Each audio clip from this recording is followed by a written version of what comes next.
இவரு மேல நெறைய விமர்சனங்கள் வச்சதெல்லாம் என்ன அப்படின்ட்டு எல்லாத்தையும் பார்த்தீங்க அப்படின்னா, ரொம்பவே டீட்டெயில்டா எக்ஸ்ப்ளைன் பண்ணியிருக்காங்க. ஸோ கண்டிப்பா வந்து ஒரு கூகுளையோ, இல்ல நீங்க ஏதோ ஒரு புக்ஸையோ படிக்கணும் அப்படின்னா, அத விட்டுட்டு இந்த ஒரு படத்த பார்க்கலாம்.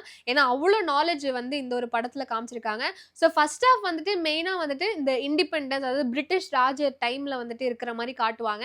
அண்ட் அதுக்கப்புறமே இந்த முத்துராமலிங்கம் தேவர் அப்படின்றவரு எந்த அளவுக்கு வந்து இந்த காமராஜர் கூடலாம் வந்துட்டு நெறைய விஷயம் பேசுவாங்க. அண்ட் இன்னமும் பல இன்ஃப்ளூயன்ஷியல் லீடர்ஸ் கூடலாம் நெறைய விஷயம் வந்து அவர் எப்படி கன்வே பண்ணி அந்த ஒரு விஷயத்த உடைச்சு வெளில வந்தாரு அப்படின்றத ரொம்பவே அழகா காமிச்சிருப்பாங்க.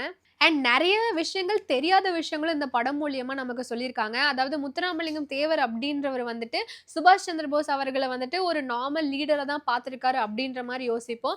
பட் ஆனா வந்துட்டு ஒரு நார்மல் ஃபிரெண்ட்ஸ் மட்டும் இல்லாம ஒரு லீடரா வந்து அவர பார்த்திருக்காரு அப்படின்றதுமே தெரியும். ஸோ நெறைய ஸ்டார்ட்டிங் டைம்லலாம் வந்துட்டு ஒரு மனுவ குடுக்கறதா இருக்கட்டும், இல்ல வந்துட்டு காந்திஜி அவர்கள் கூட பேசி, உரையாடி, டிசிஷன் மேக்கிங் டைமா இருக்கட்டும், அந்த டைம்லலாம் எந்த அளவுக்கு சுபாஷ் சந்திர போஸ்க்கு நம்ம தேவர் அவர்கள் ஒரு சப்போர்ட்டிவான ஒரு பெர்சனா இருந்திருக்காரு அப்படின்றதையுமே வந்து ரொம்ப தெளிவா காமிச்சிருப்பாங்க. அண்ட் இன்னொரு விஷயம் கண்டிப்பா இத பத்தி சொல்லியே ஆகணும். இந்த படத்தினுடைய டயலாக் தான். ஸோ இந்த படத்தினுடைய டைரக்டர் தான் இந்த படத்தினுடைய டயலாகுமே ரைட் பண்ணியிருக்காங்க. ஸோ ஒரு டயலாகுமே ரொம்பவே வந்து இம்பாக்ட் தர அளவுக்கு தான் இருந்தது.